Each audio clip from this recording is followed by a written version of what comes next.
The dawn of the Dukes is finally upon us, and we have many interesting changes to go over. Welcome to Noob, everyone, and let's talk about that.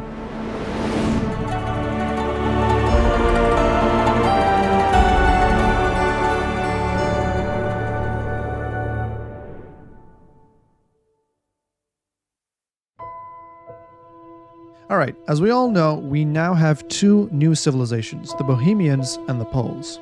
I will be making a complete civilization overview for each of these two new civilizations to really cover them in depth, so be sure to be subscribed to not miss them out. For now, we'll talk about the overall patch. First, let's get the general changes out of the way. There's a whole slew of performance and stability issues fixed, and you can check them out in the patch notes. The ambient sounds are now also playing as intended. That said, there are some random animal noises coming from the game now. It's very occasional and it's not really distracting, but it's not a big deal. More importantly, the timeline bug is now finally fixed. I really wish they fixed this a lot sooner before the Dawn of the Dukes patch, but hey, better late than never. Regarding overall gameplay changes, the sergeants spawned by the First Crusade will no longer spawn with the aggressive stance. More importantly, and this is something that the community has been asking for a while, the going above and beyond cheat code is no longer exclusive and is a regular cheat code available for sure for everyone. For those of you who aren't familiar with the cheat code, it is essentially the 256x tech mod without the need of the mod itself and can be activated in-game directly. This is a welcome change. We finally get a buff to the Steppe Lancers, but I really doubt this will change much. Steppe Lancers have been extremely underwhelming for a long while now, and while the improved reload time will help them raid better and perhaps fare a bit better in melee fights, this still doesn't offset their weaknesses. They need a buff to either their attack or their armor. They don't do enough damage or soak enough damage to be picked over the knights, and their raids can already be accomplished with gold-free hussars. Currently, they don't really have a niche scenario to be used, and the reload time won't really change this. Hopefully, we'll see another change in the upcoming patches so we see them more often on the battlefield. That said, we see yet another double buff to the hand cannons, and I can finally say the hand cannons may have just come to the sweet spot. Their base HP has been increased by 5, which is huge since their base HP was one of the lowest in the game at 35.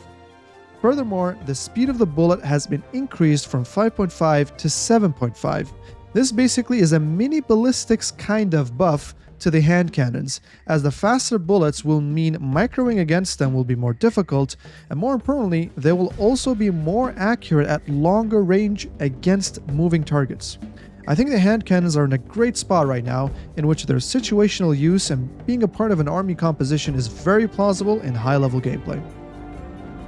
If we couple these buffs with the bonuses of the new civilizations, or even some of the older ones such as the Turks, Indians, and Burgundians, the hand cannons are now a more feared military unit in the game. It's a great change overall. Let's move on to the civilization-specific changes, starting with the Burmese. The only change they've received is to their unique technology. Howdah now provides an additional Pierce armor, changed from +1/+1 to +1/+2. This is a great change, and we just might see their elephants be a tad more viable against archer-heavy compositions. Moving on, the Byzantines have their building HP bug fixed for the watchtowers and siege workshops. This is a good find. However, a very underrated change is that Town Patrol is now both free and instant. This is a massive buff in my opinion. Town Watch is only 75 food, and most players eventually picked it up at some point in the game, typically in the Castle Age. Town Patrol is almost never picked up in competitive play because its 300 food and 100 gold cost is simply too high, and also it idles your TC from creating villagers. Byzantines now will see further out instantly and will make an already great defensive civilization even more beastly. Good luck sneaking anything by the Byzantines in the new patch. The Chinese do get a significant early game nerf to their team bonus.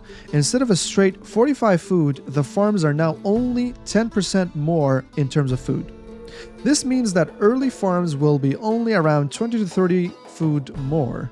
However, it will exceed 45 food after crop rotation in Imperial Age. Coupling these with Sicilians makes this bonus even more absurd, However, on regular team games, the most important early game plus 45 bonus is now gone, which is a welcome change in my opinion.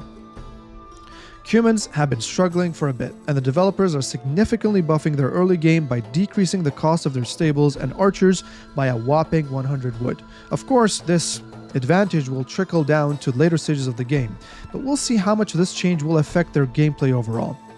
This really helps though that their early military openings will be much smoother, and even helps with their defending if you decide to go with a second TC in Feudal Age. The Lithuanians now have access to the new Winged Hussar unit. To balance this, they have their Blast Furnace removed. This is a nerf to their paladins, which means Lithuanian paladins now require 2 relics to be as good as fully upgraded generic paladins. That said, this change doesn't affect their latest, as they get their free +2 attack buff in the Imperial Age. This is a good shake-up to Lithuanians, as each of their cavalry units, from the Winged Hussar to the Paladin to the latest, will now depend on how many relics you have or can grab and who you're up against. I think this is a welcome change. The Malians get a very peculiar change. I don't think they really needed this, but the developers have removed their free mining upgrades and replaced it with a version of the Mayan bonus. This means that the Malians will be just a tad slower with both their gold units and their gold-related technologies, but will be more beastly towards the late game because their gold will last longer. Sicilians get an interesting set of changes as well. First, they start with an additional 100 stone, so this means they can either use this for donjons, repairing donjons, or adding the additional TC without the need of mining extra stone. Furthermore, they get an additional controversial change as their team bonus now allows the instant spawning of a transport ship. Instant spawning units have been a topic of debate for a while now in the community, and I'm not sure I like this change either. That said, they do get a buff to their knight line as their old unique technology is replaced with Hauberk, which grants their knight line +1 melee armor and +2 pierce armor. This is a very interesting change because they now have more base pierce armor than the paladins despite the lower HP. Most paladin civilizations will still be better for sure, but against pierce damage heavy army compositions, the Sicilians Cavalier might just be viable enough to be fielded in battles. Finally, we have many map-specific changes of course, but in this patch we get an important set of changes to none other than Arabia itself. You can check out the other map changes from the patch notes, but none of them are important as the one that I'm going to be displaying right now.